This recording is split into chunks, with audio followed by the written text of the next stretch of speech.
Goeiedag, mijn naam is Evan, ik ben immigrasieprocureur hier in Amerika en ik wil jou helpen om immigratiewet te verstaan.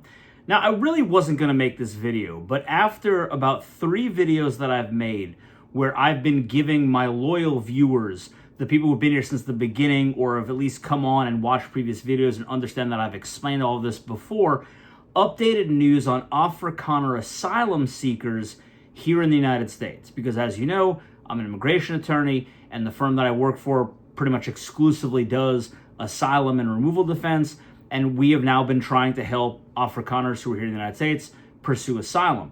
Now, not our clients, but many Afrikaners who are unrepresented, meaning they haven't hired an attorney to file their asylum claim, have, it seems to have been fast-tracked. And again, I'm not saying that they are, it's just faster than normal for filing application to biometrics to getting their interview.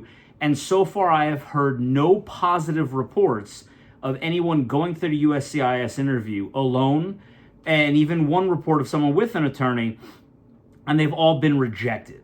And that's the information that I'm giving most of my viewers, all of my viewers, because even if you are still, been South Africa, many of you have family members over here on H visas, the agricultural work visas, and other visas, who are pursuing asylum.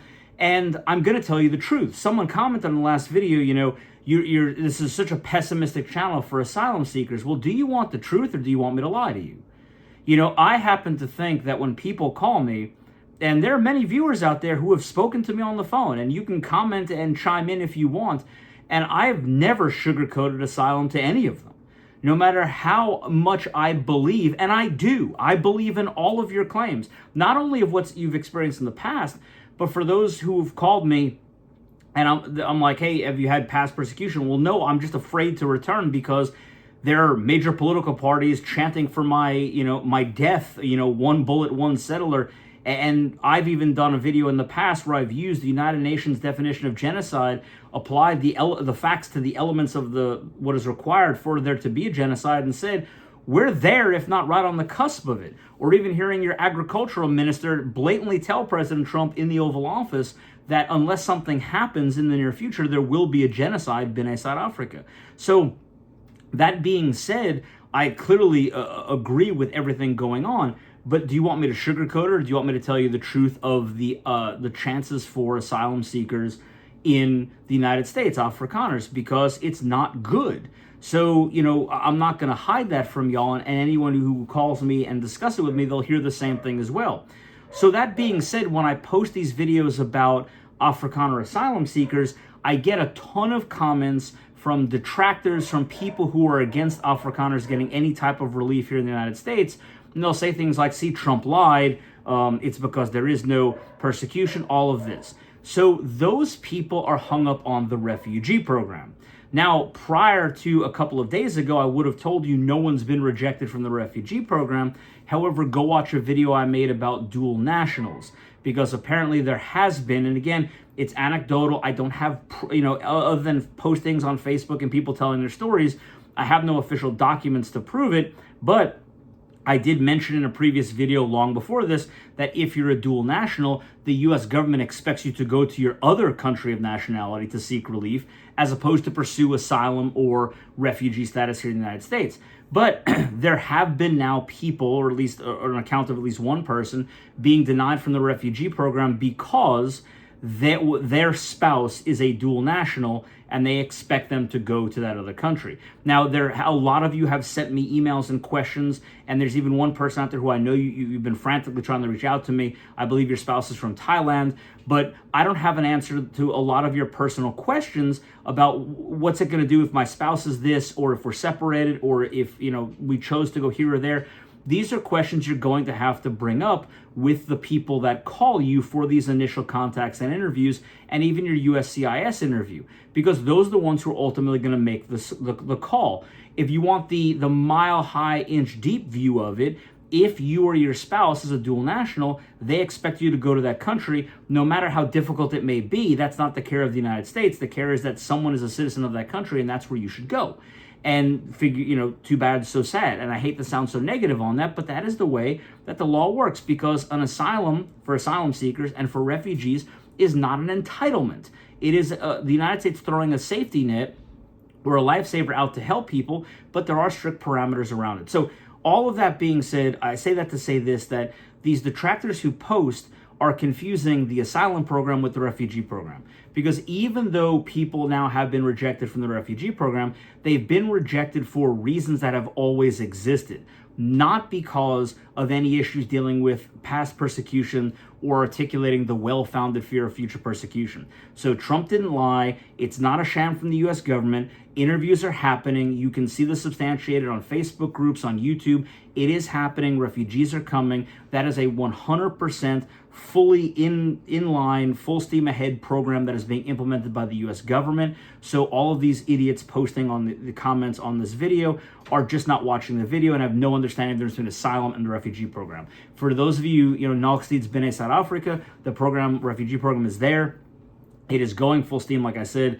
Remember the 3 requirements: that you're, a South African national, that you're an Afrikaner or belong to another ethnic minority, and that you can articulate past persecution or the well-founded fear of future persecution. I'm not going to go over that again. Go watch previous videos where I explain how to go to an interview, and you'll understand that. So anyone who's posted on that asylum video talking about they're being sent back, they're being denied all of this, no refugees are being sent back. Refugees are only being denied, apparently, as of the making of this video, for procedural grounds, that they don't meet certain requirements, such as the dual nationality, they should go there, or something like that. There has been no rejections that I have found based on the past persecution or the future persecution.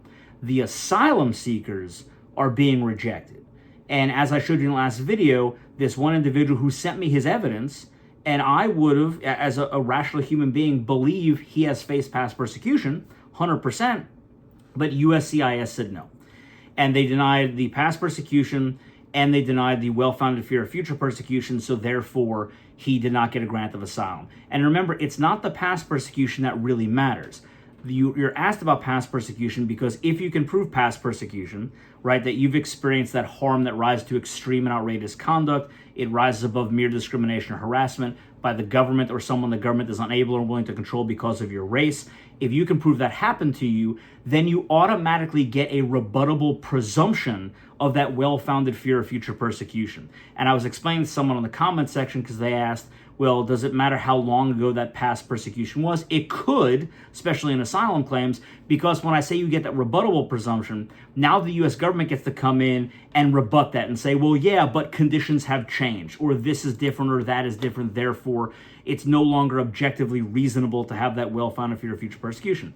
But even without that past persecution, you can still get an asylum grant here by proving that you have that well-founded fear that it is subjectively and objectively reasonable that you would face persecution if returned to South Africa.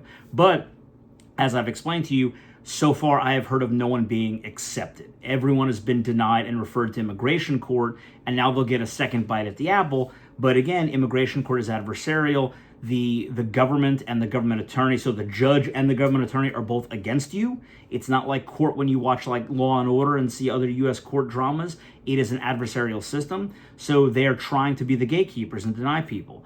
But remember, refugees are those of you, nog steeds binnen South Africa, that's the people still in South Africa, and asylum seekers who are getting rejected, and by the way, not sent back yet.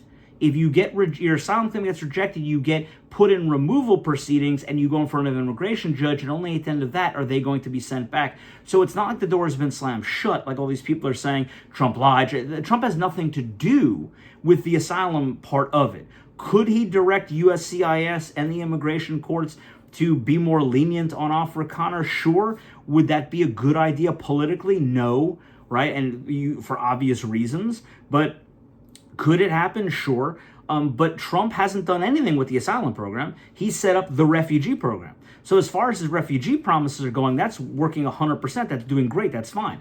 It's the other thing that's the problem. It's asylum and asylum seekers who are getting denied. That is the problem. So that's what I want people to understand, the difference here between the asylum seekers and the refugee applicants. And if anyone sees comments like that on other videos, you can direct them to this one, because I am still going to post if I hear bad news, if I hear good news. But like, to address that one commenter, no, I'm not going to sugarcoat it. You're going to get the cold, hard facts of the fact that asylum seekers are getting rejected, Afrikaner asylum seekers. So, and that's it. And, remember too that, yes, I work for an immigration law firm, but I'm not a partner. If people call me, of course, I say, here's how you can hire this firm. But to attack another comment, because this is going to happen, I see no personal financial benefit from if 1 million people hire the law firm. I'm not a partner. I'm an associate at that firm. I'm also a law professor, so I do 2 full-time jobs here in the States. The only benefit that I receive personally is from this channel. So if you're a loyal viewer, thank you so much. There's about 1,000 of you that, daily watch the videos, and I appreciate your support. So remember, like, subscribe, share, consider becoming a channel member, because that is the only benefit that I see from the work that I do to help Afrikaners. But I look, it's like 40-something cents per 1,000 views, so I'm doing this for free, but I would do this even if it wasn't 43 cents, because I genuinely have respect for Afrikaner cultuur en geskiedenis. En ek wil jou toe help, and I want to, and to leer Afrikaans, and to do the best that I can for the Afrikaner mensen, Afrikaner volk. So I would do it regardless. And my loyal viewers who have been here from the beginning know that this isn't a business pitch or anything like that, but I did want to address that comment as well. So as always, I hope this video explains that. For those who, attack the bad news for Afrikaner asylum seekers, like that one idiot did on her video response, this has nothing to do with the refugee program. This is simply noting that Afrikaner asylum seekers are getting consistently rejected. So remember, like, subscribe, share, and I'll see you for the next one.